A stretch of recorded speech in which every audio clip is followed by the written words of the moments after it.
Oh no, looks like we've got some death by PowerPoint.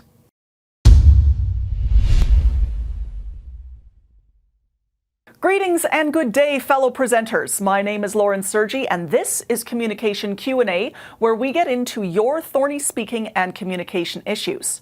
Now, as we start, please remember to like my video and subscribe to my channel, as it helps others find these videos much more easily.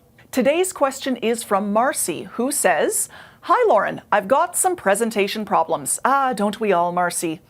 I need to show a lot of data and use a lot of graphs in my presentations, but I've been told that my slide decks are too complicated and hard to read.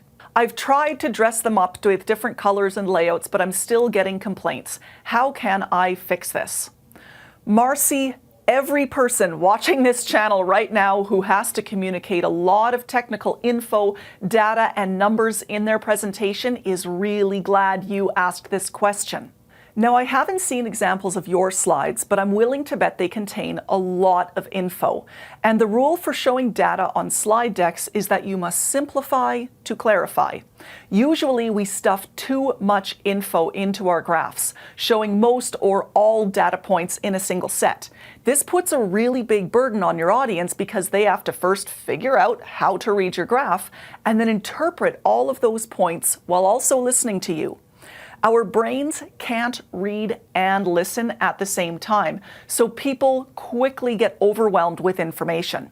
Unfortunately, with the way our brains work, they're also more likely to focus their attention on reading and interpreting the chart instead of listening to you.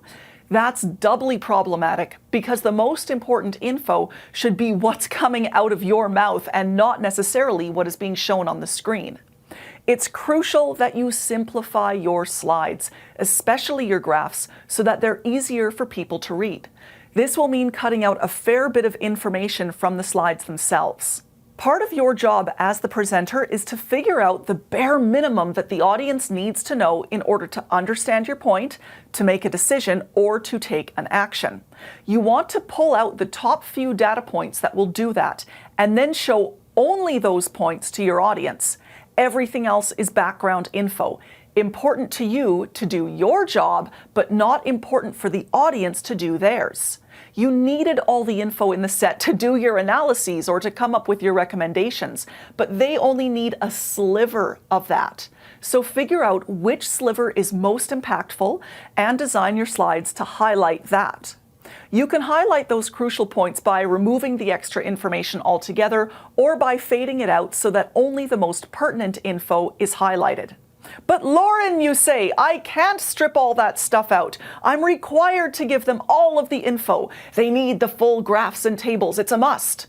Well, I get it. It may be true that they need access to all of that information, but that doesn't mean they need to see it all on the slide that's being projected behind you.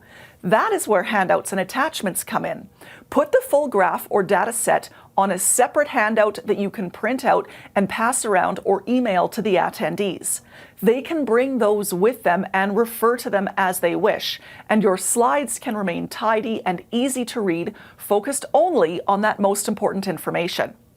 Be ruthless when stripping out information from your slides. It will feel like you're cutting out too much, but remember, you can always put the stuff you're chopping out in the handout or the meeting package or the appendix or whatever, and refer to it should people have questions. I hope that gives you an idea for how to start improving your slides, Marcy. And for all of those watching, if you're thinking, gosh, my slides need some serious work, then I suggest you check out my new online course, Business Presentation Mastery. I get into every nook and cranny of creating and delivering outstanding presentations, including even more strategies for making your slide decks shine. It's a fantastic program, so head over to laurensergy.com/BPM to find out more. I've put the link in the description down below. And I look forward to seeing you on the next Communication Q&A.